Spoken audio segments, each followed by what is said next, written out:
Hello, good evening, and welcome everyone to the inaugural event of the last lecture. My name is Kara Canty. I work in the Dean of Students office, and I'm the Dean of Students coordinator. This event, sponsored by the Dean of Students and our Campus Life student ambassadors, is one that we've been looking forward to bringing to the campus. In the spirit of Randy Pausch's last lecture, we've invited 4 professors to give their last lecture, the lecture that they would give if it were the last time addressing students in the classroom. These lectures are meant to be thought-provoking, reflective, and provide an opportunity for students to engage with faculty members in a different setting. We are thrilled to launch this evening's event with Professor Faye Crosby.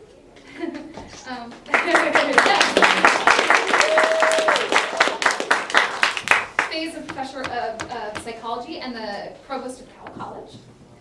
Please enjoy this lecture, and please also join us tomorrow night, same time, same place, with our other professor, Jody Green. And we hope you enjoy this lecture. And when Professor Crosby is done tonight, we'll have an opportunity for question and answer series. And then we also have, again, you can walk in and out to get refreshments. But anyways, on behalf of the Dean of Students office, I want to thank you all for coming. And next I'd like to invite up Mickey Levin, one of our Campus Life student ambassadors, who will introduce Professor Crosby.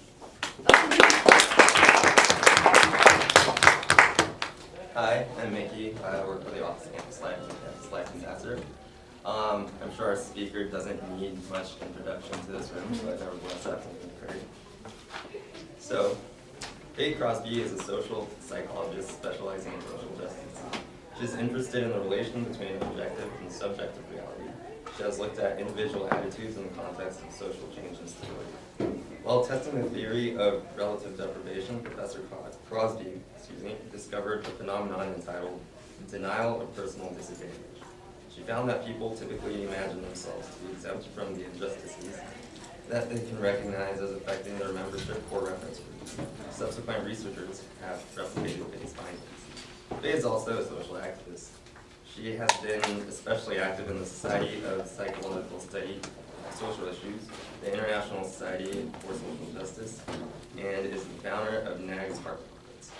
Now, without further introduction, please join me in welcoming Professor Crosby.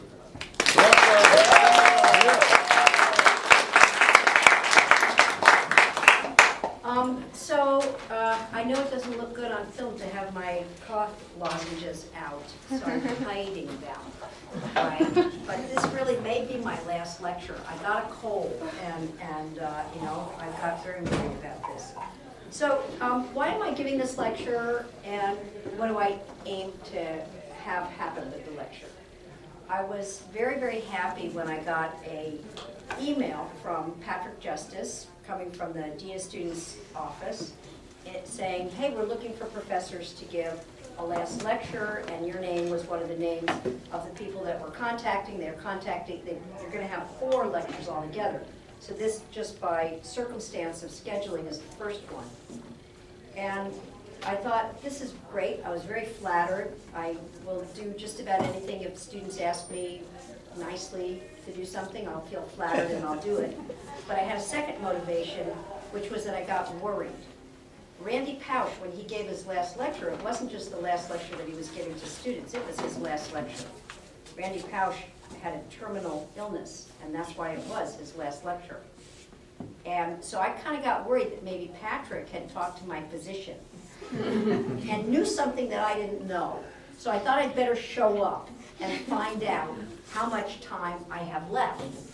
And I brought my throat lozenges with me just so that I'll extend that period of time. That is, why I'm here. I was asked, I was flattered, I was worried, I decided I would come. But what am I hoping will happen in the next half hour or 40 minutes while I'm jabbering at you before we get to give and take of discussion? I'm hoping that at least one person in the room will find that there is something of value that helps you solve a little riddle in your mind, or helps you with some issue that you have been grappling with, either recently or in your life generally. And that happened to me through reading, and it's happened to me in lectures too. I'm going to give you an example of what happened to me through reading of an issue that I had been grappling with when I was about 25 or so, and how hearing some distinctions actually helped me. And then I'm going to ramble on about a bunch of different distinctions, about a bunch of paradoxes and possible inconsistencies and possible contradictions that might be something that I've been grappling with. Randy Pausch talked about his boyhood dreams. I can't talk about my boyhood dreams because I didn't have a boyhood. I had a girlhood. But also I don't want to talk about my dreams. I already did that with one of my classes, and some of the people are here who got to see my stand-up comedy routine, my 10-minute stand-up comedy routine. I only had one dream when I was a kid, and that was to be a comedian when I grew up. And I already did my 10-minute stand-up comedy routine, so I don't need to do that anymore, but I'm still dealing with some worries that I have. Okay, when I was 25, I was living in, or 25, 26, sometime around there. I was living in London, had a young child, had a husband, had graduate school to go to, and was kind of overwhelmed because we were very, very poor. We had no car, we had no washing machine, we had no dishwasher, we lived in a basement apartment where in the morning you could see the slug trails. It was really gross. And I was working really hard because I was wanting to stay in graduate school, and I was working really hard. And I read a book by a woman named Karen Horney called Neurosis and Human Growth. And in this book, at one part in the book, Horney said, how can you tell the difference between something that's just neurosis, like you're just trying to impress somebody, it's not really who you are, you're feeling inadequate and neurotic, and you're trying to make a better life that way, versus genuine ambition. And she had three things that were the distinguishing characteristics between neurosis, which is false ambition, just trying to impress somebody, and real ambition, which is you becoming who you really are. She said, in neurosis, you don't distinguish between different talents. Like, you want to be the best painter, and the best potter, and the best writer, and the best musician, and the best author, and the best psychologist. You want to be the best in everything. Whereas when it's really an ambition that is you becoming your best, it's not everything. It's some talent that is specially you. Then the second characteristic, she said, was that if you can get a setback, we always get setbacks. We have setbacks that happen to us in our life. And if you get really angry and frustrated and you can't stand that setback, that's probably neurotic. If you kind of say, oh, shoot, you kind of mope around for a couple of days and then you pick yourself up and then you keep going, that's probably the ambition. We don't just all get to our ambitions without some little setbacks. We have these setbacks. If it's a true ambition of who you are truly meant to be and what you're truly meant to be doing, you will feel a little depressed, feel a little overwhelmed, pick yourself up, and keep on going. But if it's really a neurosis, you're going to go ballistic. You're not going to be able to cope. And then the third was, she said, if it's really a true ambition, not only will you have some setbacks, but you'll have some milestones of achievement. So, you want to become a psychologist, let's say. And so you're studying and get into graduate school, or you get an A on your exam, or something happens. You get accepted at City or something happens so that you're on your way. If it's neurotic striving, where you're just trying to impress other people, you don't pause to celebrate. But if it's really something that's about you, you pause to celebrate. So I used these three distinguishing characteristics. There was no scientific data. She hadn't consulted with Karl Popper. She didn't state in advance what would disprove her hypothesis. But she just put out these distinctions. And for me at that time, in that place, under those circumstances, it was really useful. I could distinguish between the times when I was just being neurotic and times when I was actually going over some hurdles, but I was really on the right path. I was on the path that was the Faye Crosby path. So I used her little distinctions to do that. So I'm hoping that in what I talk about for the next half hour, that there's some distinction that speaks to at least one person in the room, and that you'll carry around with you, and that it'll help you with something that you might be dealing with.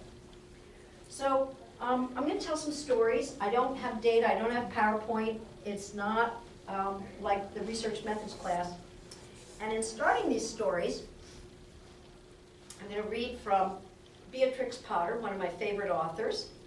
And it's the tale of Mr. Jeremy Fisher. So it starts out, once upon a time there was a frog called Mr. Jeremy Fisher. He lived in a little damp house amongst the buttercups at the edge of the pond. The water was all slippy sloppy in the larder and in the back passage. But Mr. Jeremy liked getting his feet wet. Nobody ever scolded him, and he never caught cold. Okay, so it goes on that he was going to go out and catch some worms, and I'm going to get to that part in a minute. So what are some of the distinctions and contradictions and issues that I'm going to talk about in a rambly sort of way? One of them is that if you've ever been graded by me, you know that I like clarity, I like straightforwardness, I don't like contradictions. And yet, I don't like inconsistencies. And yet, there are some inconsistencies that I absolutely love.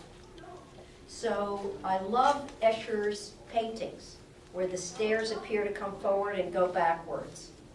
I love the inconsistency that happens in humor. Humor is all about inconsistencies. Surprises. It's not straightforward. So here I am, marking you down when you are inconsistent, and here I am liking inconsistencies myself. So kind of an inconsistency in humor is time flies like an arrow, but fruit flies like bananas. Thank you. Okay. So, something that's jarring and inconsistent, or Escher's types of paintings. And in Mr. Jeremy Fisher, a non-straightforward way, maybe one of my very, very favorite lines, you're going to hear it in a minute, favorite lines of literature. After he decides he's going to go fishing, Mr. Jeremy put on a Macintosh, a pair of shiny galoshes, he took his rod and basket and set off with enormous hops to the place where he kept his boat. Now here comes the line I love. The boat was round and green and very like the other lily leaves. So why couldn't he, if you wrote that in a paper, I'd say, just say his boat was a lily leaf. Don't go squirreling all over the place. And yet, when it's literature, it seems to be very, very appealing. So one of the things that I grapple with in my life is, when do I want something to be straightforward, clear, precise? You say it the way it is. You take one step after another. And when will it be more attractive to me if it kind of squirrels around, if it's kind of indirect, if it's got inconsistencies? For me, I think that the difference is, between those two situations, comes with intentionality. If you intend to be squirreling around, if it's something that you've obviously thought about, like Beatrix Potter had thought about how she was going to have her story turn out, so that you intentionally are indirect, that feels very different than when you're indirect because it's a first draft and you didn't think of what you're going to be saying. So that would be an example of the kind of thing that I actually spend my time worrying about. Here's another example of the kind of thing that I spend my time worrying about, or I have over the years, and maybe some of you spend your time worrying about, or maybe not. When I was quite small, 3 years old, my mother, who was French born, my sister, who was born in Morocco, and I went back to France because my aunt was to be married. And in those days, you didn't just hop on an airplane so much, you just took a boat. So a boat took a long time. And once you got there, you sort of stayed there for a while. So my sister, my mother, and I spent 4 months at a time that was a formative language time for me. Then the Korean War broke out, and we hopped on a plane and got back to the United States right away, because having lived recently through World War II, my mother was worried that the Korean War would be another World War III or something like that. So everybody just skittered on back to their own country. But when we got back to the United States, I had not lost all the French that I picked up because I was at a very spongy age for language. I could pick it up like a little sponge. And then we were back in the United States where virtually nobody spoke French. And I was forced to take naps when I was, now I love to take naps, but when I was 4 years old, I was forced to take naps. Every afternoon was nap time, and I would lie in bed thinking about things and waiting for nap time to be over. And I remember lying in bed and thinking, having a picture in my mind that was of something that I'm not maybe a very good artist, but that kind of looks like a pencil, doesn't it? So I would think, gee, pencil. Then I thought, do you have pencil? And then in French, pencil is crayon. Does it go this way? Or, I wondered, does it go this way?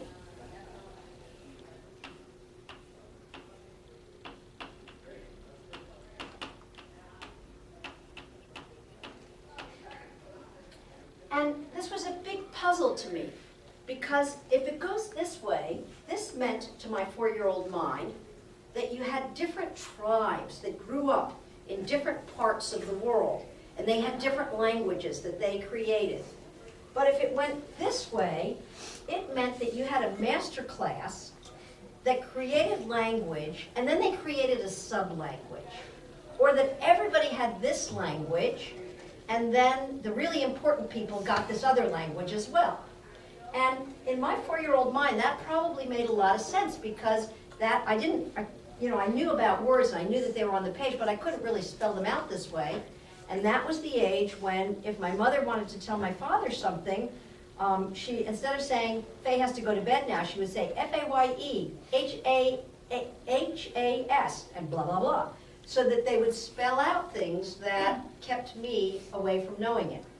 So I worried, my goodness, how do we have these different languages? Now, just yesterday, I learned that there are actually 6,000 languages on the globe. 6,000. 43% of those languages are now endangered. Called endangered by UNESCO because the parents speak those languages, but the next generation of children are not really fluent in those languages. So what does this mean about the world? Do we all want to talk to each other? How can we talk to each other?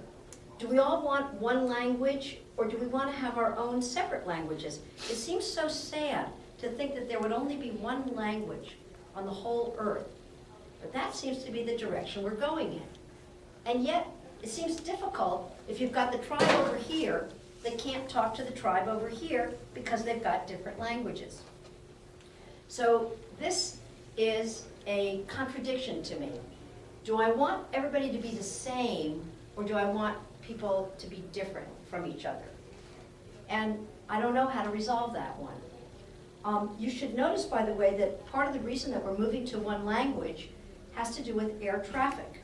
Air traffic controllers need to talk to pilots. And pilots talk to air traffic controllers in one language. That language is always English. So unless, for example, I've been on a flight in Nepal where nobody spoke English and the flight was really scary too. You know, if you're international, you have one lingua franca, you have one common language, and that common language people have decided would be English. So what is happening in the world? Okay, so that would be another puzzle that was a puzzle to me. Now, here's another one. Selfishness and selflessness. We're coming up on graduation time. So who's going to be graduating soon? Okay, so you're going to hear these speeches where you are told to pursue your dreams. Or you are told to do good things in the world. So you could go pursue your dreams, or you could do something good for other people. Similarly, when you graduated from high school, perhaps, you faced something where you could go off, your family was so proud of you, you're going to go to college, you're going to do these things for you. But some people at university have felt a little guilty about, what am I supposed to be doing for my mom and dad? Don't I have an obligation to my younger sister? So what are you going to do? Are you going to pursue your passion, or are you going to do something good for the world? People my age, the age of Paul and Herb, who are here in the room too, people my age will often say that people the age of you students are the me generation, that you are selfish and self-centered, that you don't have a highly developed moral sense. We'll really rag on you, not usually in your presence, but, you know, behind your back. We'll say horrible things about you. It's true. So this was a puzzle to me in my own life for a long time. If you're just doing good for your family or other people, you become this horrible drone. You never have any joy. People don't like being around you. But if you're just out there being joyful, oh my God, you are like the grasshopper that never does anything that helps anybody else. So I came up with this one for a distinction that maybe would be helpful to some people, or maybe not.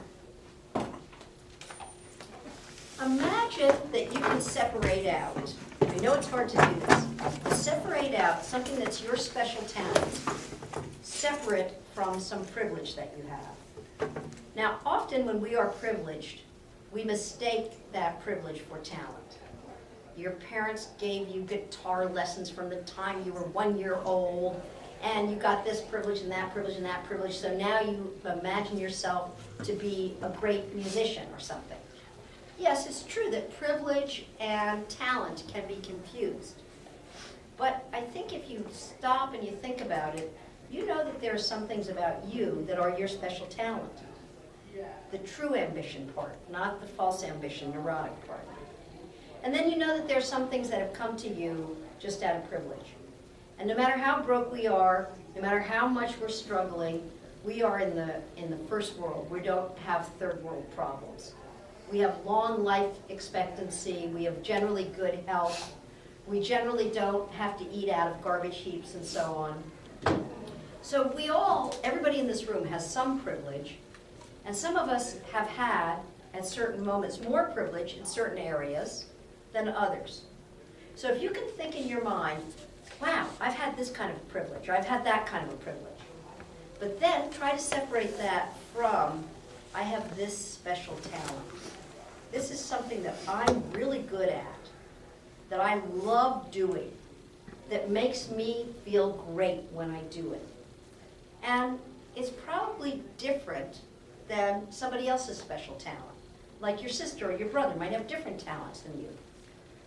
So, Monica, you're nodding. You can differentiate between your privilege and your talent? I think so. How many people can make this differentiation? You can differentiate between your privilege and your talent. Simon, you can? You guys can? Okay, great. So I would say if you can differentiate between your privilege and your talent, and you find what your talent is, be totally, totally selfish about your talent. Feed your talent. Don't ever try to please anybody else or do something good for somebody else. Just feed your talent. Be totally self-absorbed in feeding that talent. And if you feed that talent that's specially you, you're going to end up benefiting the whole world. But if you can distinguish it from your privilege, share your privilege. Don't get mistaken that your privilege means something about you. It doesn't. We all have different life circumstances. We can be richer or poorer. Those things don't define us. It's how we react to them that defines us. So when you find that you've got an extra $5 in your pocket, share it. When you find that you're driving a car and somebody's got their thumb out, give them a ride. Share the privilege in a way that would be called selfless, but be totally, totally selfish about your own personal talent. And as you get older, you get more and more of a sense of what that personal talent is. Okay, another issue that I've dealt with, I've got 3 more issues to go through before I'll stop talking. Another issue that I've dealt with and that I've struggled with, and maybe some of you have too, is counting and not counting. So some of you have taken research methods course with me. So you know that I am a very, very quantitative person. And also, I count the money in my bank account. And I count how many publications I have. And I count to see, for other people, I count to see, well, golly, this woman had this many publications, and so how much salary is she getting? And this man has that many publications, how much salary is he getting? And I do that work on affirmative action where it's all counting, it's all numbers, and you compare one set of numbers to another set of numbers. And yet, I think there are parts of life where we don't count. So I did a study about, several years ago, I did a study about love in later life. And I don't just mean romantic, erotic love, I mean love of all sorts in later life. There are some older people whom I want to be around, and some older people whom I run away from. And you probably have the same thing. How many of you have, of the kids, how many of you have grandparents? How many of you have grandparents? How many of you actually would like to spend time with with at least one of your grandparents? And how many of you have at least one grandparent or auntie or uncle or friend of grandma or grandpa where you really would rather not sit next to them at Thanksgiving dinner? Okay, so in this study that we did, we found that the loving older people who were kind of what we call luminous presence, that they would attract other people to them, that those were people who had stopped counting. We called them being people who were beyond reciprocity. Now, for the college kids, you are in an age where you are in a life stage where it really makes sense to be reciprocal. I invite you to lunch, you should invite me to lunch. If I invite you to lunch 12 times and you never invite me to lunch, not so good, right? So we're kind of keeping tabs. We're keeping tabs all the time.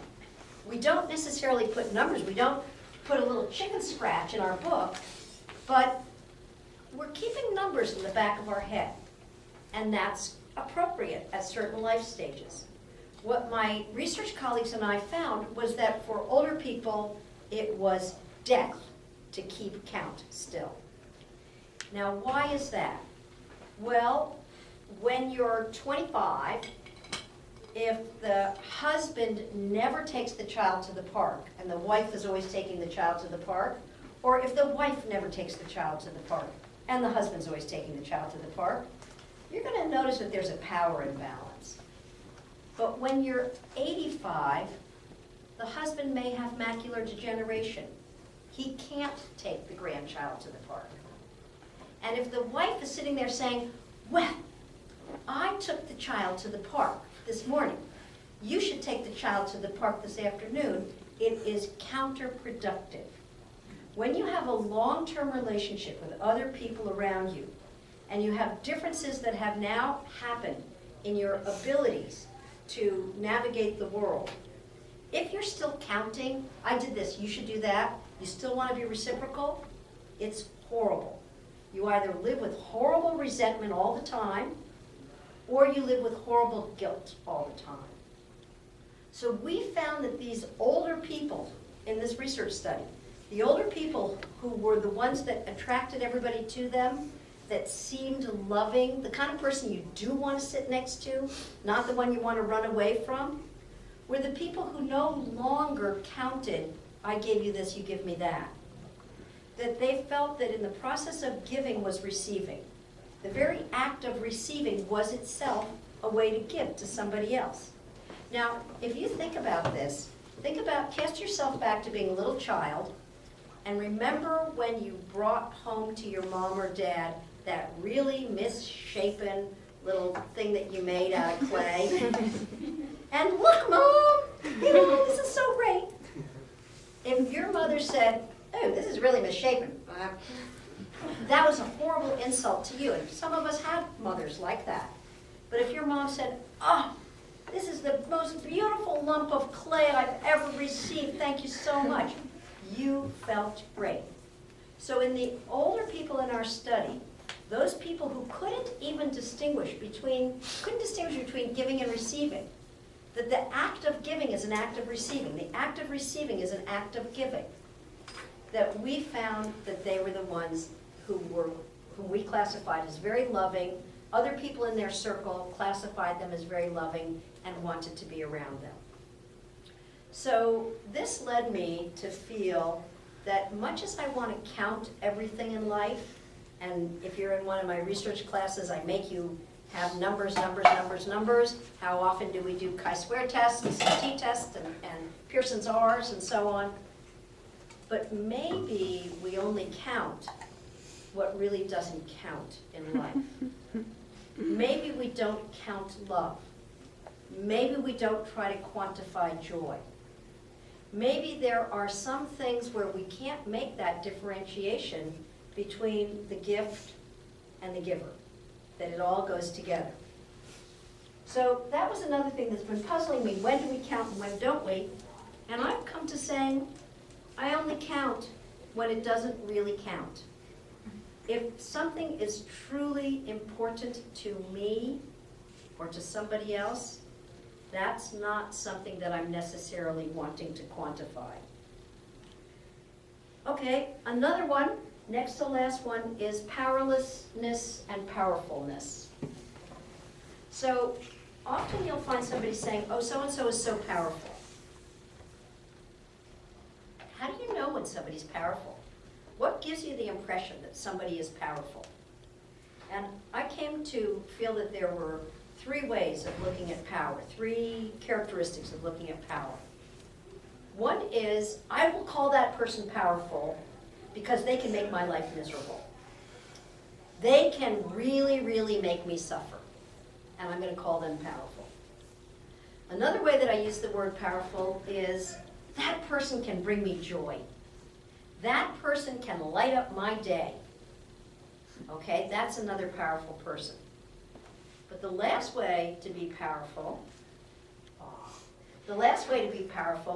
is when the person helps me to make myself happy.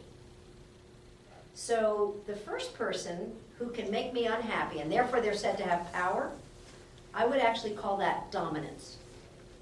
That I know that if I err, they're going to fire me, or they're going to yell at me, or they're going to hit me. They're going to do something that makes me feel bad. Well, they could feel like shit inside themselves. They're just interpersonally dominating, and they are not necessarily powerful. And then that other person who's lighting up my life, making me smile, you know, I bring them a rose and they are so happy and then I'm so happy. Actually, I would want to call that one manipulation. That they are manipulating me. I'm working hard to get their smile.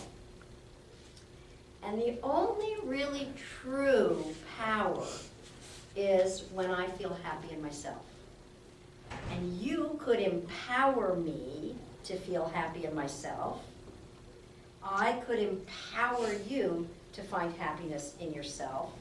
And that would be a completely different process than either one of us dominating each other or manipulating each other. When I was in college, I had, my college roommate was a woman named Ann Litchfield. And Ann came from a very prominent political family in Pennsylvania. And her father was a guy who was a titan of industry and a politico and so on.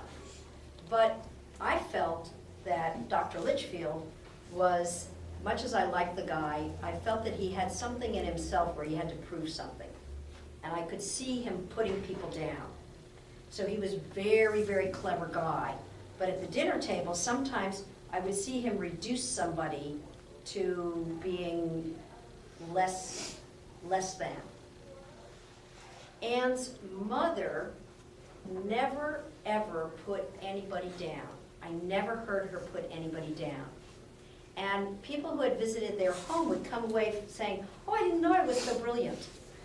They would come away because she would set the environment that would let the people be their best self. And I realized in myself that even though he was a dominant guy, the person whom I had to grapple with in my mind, whom I had to come to terms with, was her mother. Because how incredibly powerful that woman was. There was nothing that anybody could do to make her feel bad. You couldn't joust back again, because she wasn't jousting with anybody. She was just happy in herself and wanting to make everybody else feel happy too. And so I think that it's not just this clear thing of this empowerment. There's a little edge to it. The person who empowers you can be a little scary also. That, oh my God, they feel so good about themselves, I couldn't ever get under their skin and make them feel bad. I couldn't, kind of like slip under their shell and discomfort them. But isn't that great? Okay, my very last conundrum is about be here now. And that was in the title of what I talked about. Be here now. Inconsistencies with be here now. So going back to, sometimes with students, I'll say, I want you to say something in a straightforward way. You're rambling, you're going back and forth, but then I seem to love it when it's Beatrix Potter. Or I love it in a poem, or I love it in a strange picture. Okay, be here now. I start many of my courses by saying, you're going to succeed in this course if you follow this rule. Be here now. Think about what we're doing in the course at the moment that we're doing it. Every once in a while, I can see eyes going, like they'll shift off to the side. And I'm imagining, and sometimes it's confirmed, that actually something that I've said in class provokes a thought that you had that links to your political science class, or your astrophysics class, or some other thing that you really have been studying at a different time. So you're not there in the classroom. You're not in my hand following every word that I say, because actually something that I said is instigating a thought in you that connects to something else. So you're not here now. So that's what we say we love in students. If you want a great recommendation, your teacher's going to write, oh, and Maggie connected everything in this class with everything she was learning in her other classes. When people are in seminars and a student brings in something from another seminar, we say, oh, that's brilliant, that's fantastic. But you're not here now if you're doing that. You're bringing in other things. Your mind is going off on some little journey. And sometimes your body is too. Bye, Alyssa. Bye, Faye. So I've had that experience myself. I'll be in a lecture that I think is a great lecture, where the lecturer is provoking some thoughts that then connect with a poem that I read, or a thought that I had when I was 5 years old, or some other thing that happened over in this other instance over here. And then I find myself thinking about that, and then I say, now, where was that lecture? What did they do? I find that the lecture has gone on because I've been going on some little path where I wasn't here now. I was making connections that we want to make. So how do I resolve that one? What's my resolution for that one? Well, my resolution for that one is that we need a more expanded definition of what here is and what now is. And so I'm going to end with a story about a guy named Carl Deppe. Carl Deppe applied to Berkeley, and at that time they had what was called a deferred admission, that you could go to one of the other UCs temporarily and then go to Berkeley after a term or a year. And Deppe got a deferred admission, and in the meantime he was coming here to UC Santa Cruz. And he was a classics major. And yesterday was the Carl Deppe Memorial Lecture. Carl would have graduated in 1984, but he went to a concert up in Oakland, and when he was driving home over Route 17, a car hit him and he died instantly. And then his family kept a memorial going, and every year they have the Deppie Classics Lecture. And every year at the beginning of that lecture, they read out all of Carl's actual application to college, the 3 pages of it. So I'm going to read to you the last paragraph of Carl Deppie's application to college. By the way, he got here, and then Berkeley said, okay, come on. And he said, no, I'm having too much fun in Santa Cruz. I really love it here. I don't want to go to Berkeley. Who wants to go there? I want to stay here. So here's what he said when he was applying to college. His application ended with, the intention I have with college is not to find a career and move toward a career goal by aiming my education at it. I will have plenty of time for my career after I graduate. What I want is to become more substantial, to be on firm ground when I take a stand, to better understand that which makes us human. In college, a lot of what I'm looking for is a kind of osmosis, to be able to take external ideas and deal with them on my own level. My yearning is to plunge myself into the intellectual maelstrom of a great university and come out of it my own person. I want to be ready for what the world has to offer. Democritus, an ancient Greek, said that man's fate is mostly but the echo of his character and his passions, and I agree. So said Carl Deppie in his application. So be here now. Carl Deppie died, I think, in 1982, but he's here now. His spirit is continuing. Those connections that we have to the great unknown keep us here, keep us forever. And so when we are here now, even as we're leaving the room to have another thought here or there, or even if, like Randy Pausch, we're making our final lecture, it continues. So this final lecture series is a continuation of the life of Randy Pausch, who said that the life of the mind is really important. When he gave his last lecture, which you can get on YouTube, he said, hey kids, I have 3 months to live. And then he did these push-ups on stage. I'm not going to do any push-ups. And then at the very end of his lecture, he said, you guys think I've been addressing this to you, but fake out, I've been addressing it to my kids, that they will have something later on. Now, I have been addressing it to you, and I think I've been addressing it to me.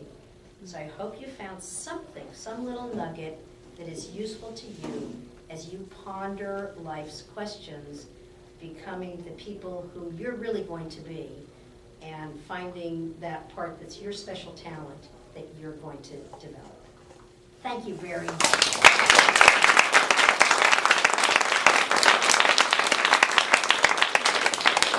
Can I take Q&A for a minute?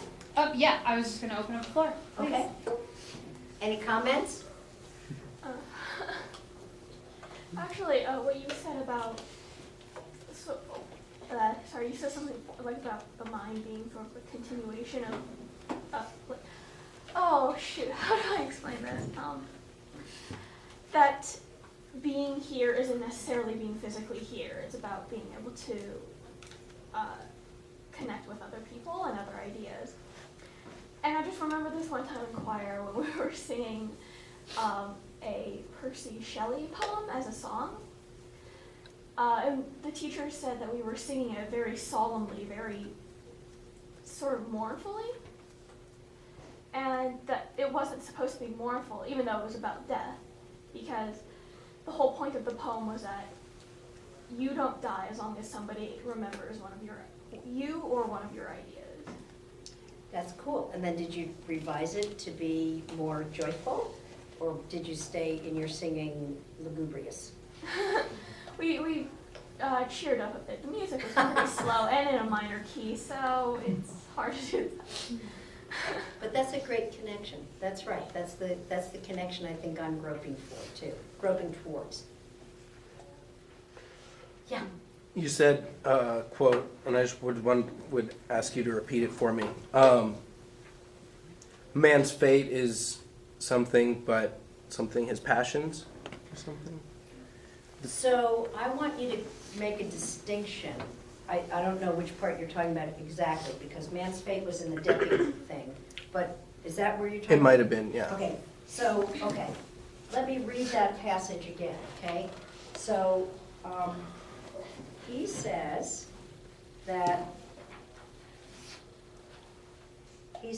in college, a lot of what I'm looking for is a kind of osmosis, to be able to take external ideas and to deal with them on my own level. My yearning is to plunge myself into the intellectual maelstrom of a great university and come out of it my own person. Was that what you were going towards, or was it? It wasn't. It was something else. It was something along the lines of our true passion, or something about the passions in life. It was the Greek philosopher. Yeah, it was a quote from a Greek. Aha. I'm so sorry. Okay, so that is Lucretius or Democritus, I can't remember. Democritus. Yeah, Democritus. So Democritus, an ancient Greek, said, man's fate is mostly but the echo of his character and his passions. Echo of his character. So man's fate is but the echo of his character and his passions. And this idea is expressed other ways by other philosophers. Luck means being prepared for good things that are coming your way. But man's fate, your fate, person's fate, is going to echo what your character is and what your passions are. I really like that. It's like, that's who we really are, is our passions and our character, I guess. And do you feel like you have special passions or special talents that differentiate you from other people? Not that you're better or worse, you're just different. You're uniquely you. Is there something that you care about especially, or that you especially love to do, that makes you you? I couldn't tell you right now, but of course there is. Okay. And so you're on that road of discovery. Yeah. Yes. So I have a question and a comment. Sure. The first question was, you were talking about the pencil and the hierarchies. That was a contradiction. One of your main points of the contradictions. What was it?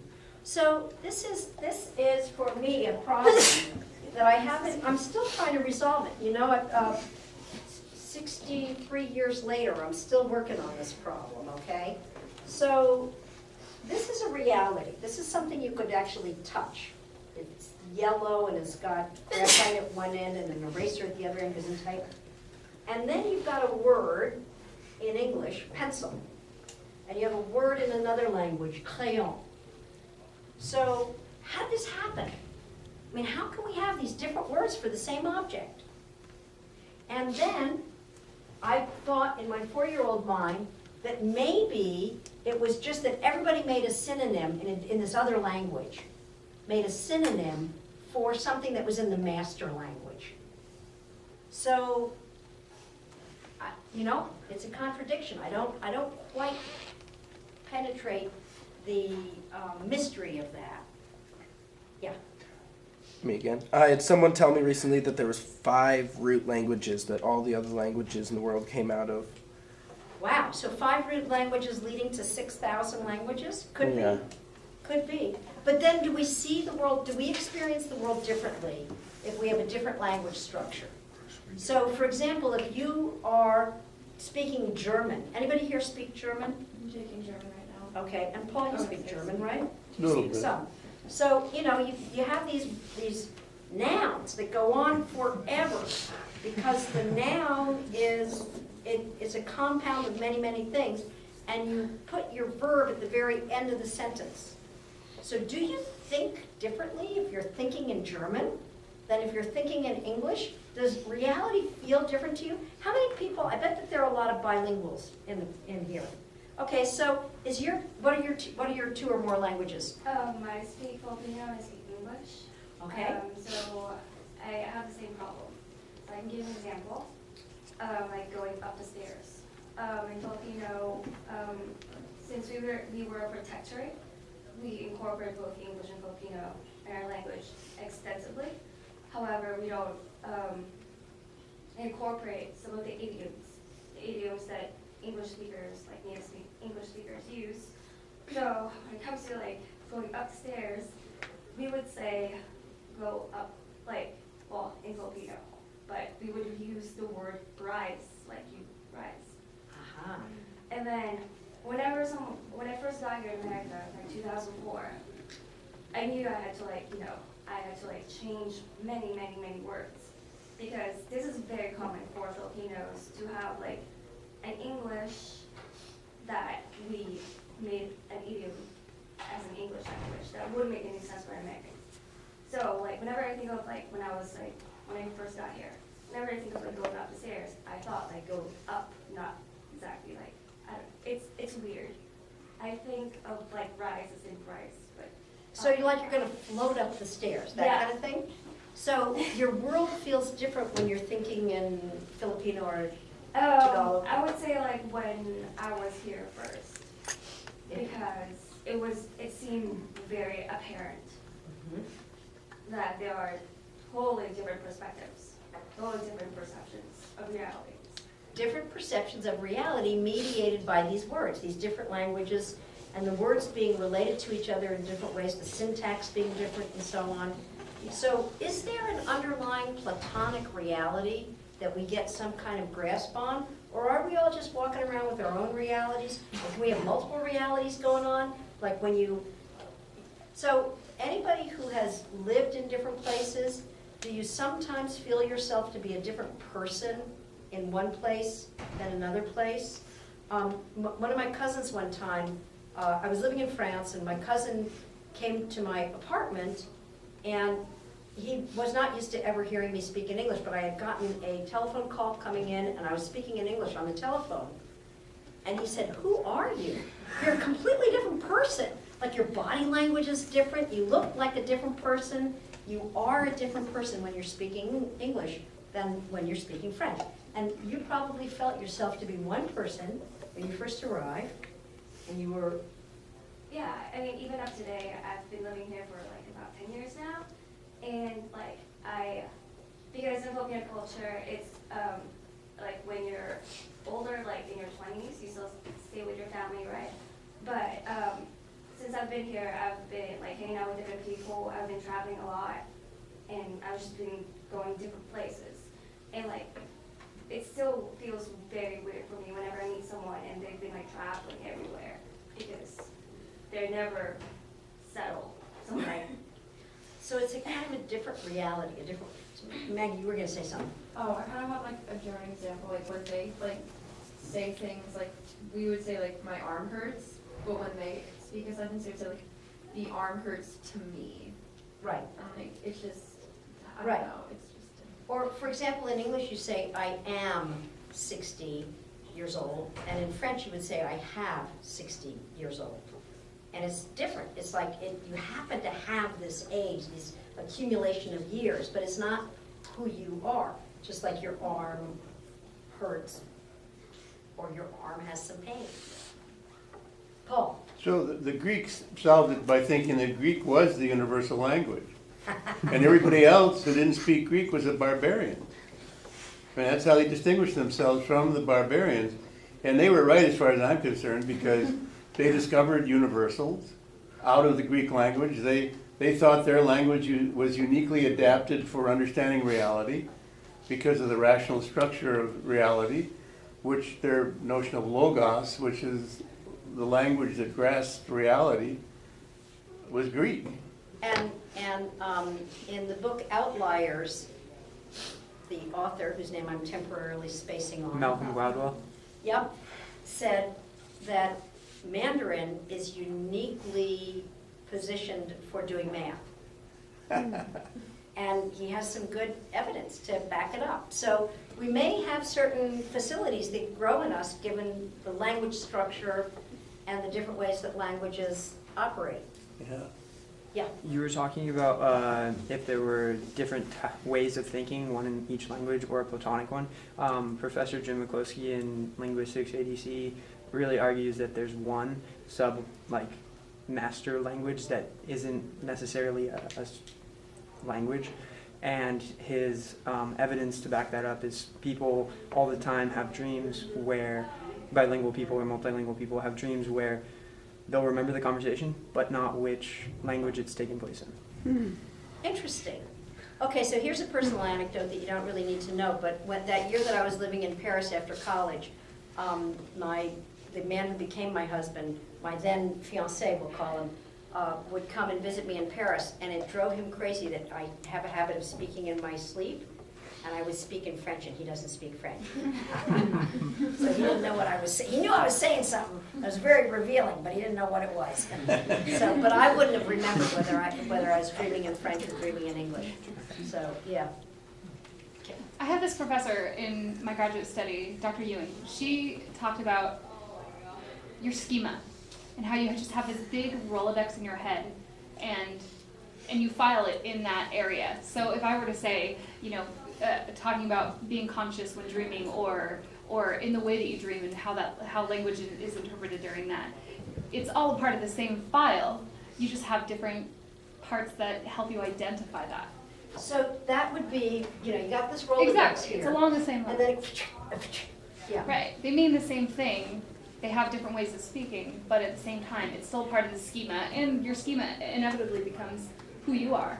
It means it's something that you identify when you're in those different, I guess you want to say, when you're wearing the different hats. Right. So I'm Greek. I'm 100% Greek. And I agree. Like, everyone else is a barbarian. You can ask my grandma, she'll tell you. But I mean, when I think in Greek, it's all, it's really that saying. It's all Greek to me, because most of the time it really is. But in my schema, my professional mind, my educated mind, it all comes out in a different way. There's so many different ways of interpreting it, but it's still there. And sometimes people who are facilitators, group facilitators, will have us draw pictures and so on, because we don't necessarily all have two languages that would be the same language as each other. But to break out of speaking in English, let's say if you're doing it in the United States, to break out of speaking English, they'll have you draw pictures of each other, and then you have to explain it. And what they've done is they've gotten rid of all of your inhibitions that are built in speaking in English, so that you actually do reveal much more about what you think about each other and so on. So be careful if you ever meet one of those facilitators and they have you draw a picture of everybody else in the room. Careful, careful. So I see that we're at 8 o'clock.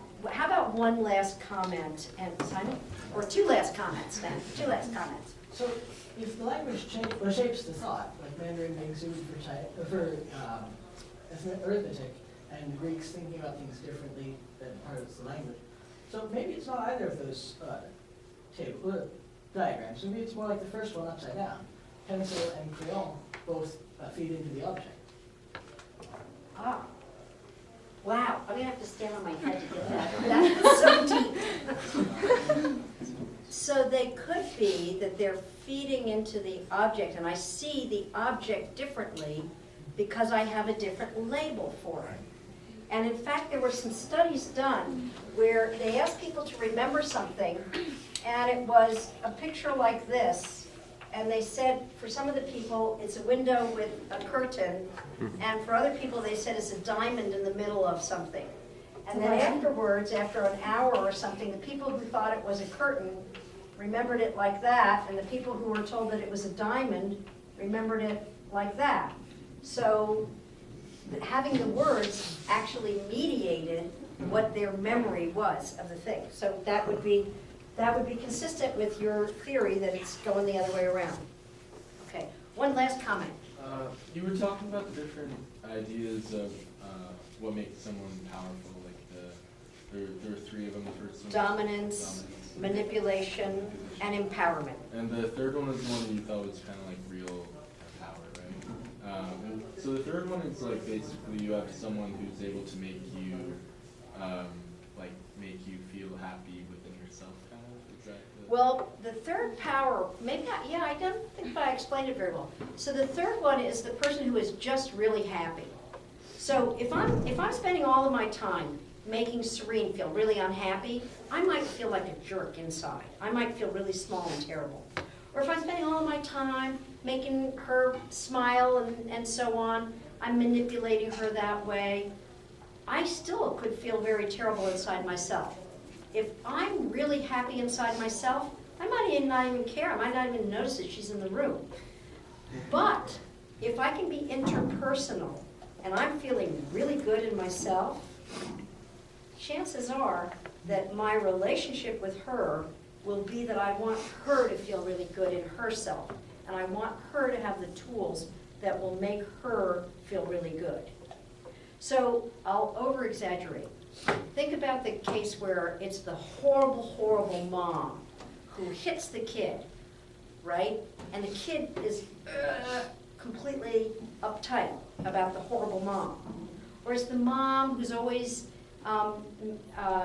trying to make the kid giggle and so on, but by giving little treats, giving little gumdrops. Or it's the mom who has some boundaries and lets the kid develop a sense of self so that the kid actually can feel good. That last mom is probably the mom who feels the best about herself. She's got empowerment herself, and she therefore empowers others. And then I guess I was wondering, like, someone who's powerful, their effect on other people, do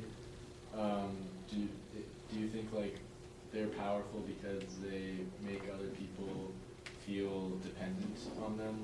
No. So if they are a manipulator, they make other people dependent on them. And so those other people, it's a neurotic relationship. If they're dominant, the other people are dependent on them too. But if they feel empowered in themselves, the other people get up and walk away. So it's kind of a paradox. And yet, will they ever come back? It's like, okay, this is a terrible joke, but what you've probably all heard is that, you know that saying, if you love something, let it fly. What has that go? If you love something, if you love something, let it go, and it will come back to you. And then the rest of the joke is, and if it doesn't, hunt it down and shoot it. But you know, you don't want to hunt it down and shoot it. You want to let it come back when it's going to come back. And if it doesn't come back, you're still okay, because you are feeling okay about yourself. And I think that for me would relate to you feel okay about yourself because you're kind of plugged into a bigger reality that's outside you and this one other person. I don't know how to articulate it any better than that. Groping towards the answers. Probably you guys have much better answers to all of these things than I do. So I'll hang around for a while. Individual questions or comments, I'll be happy with those.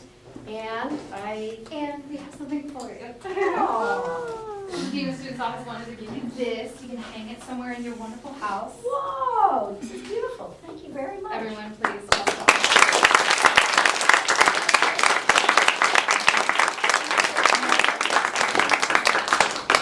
Alrighty, I was wondering if all of you guys would stand up here and take a picture with Faye while she's holding it, so I can put it on the website. That'd be great. What? There's going to be a lot of us, so we're going to Yes. get this out.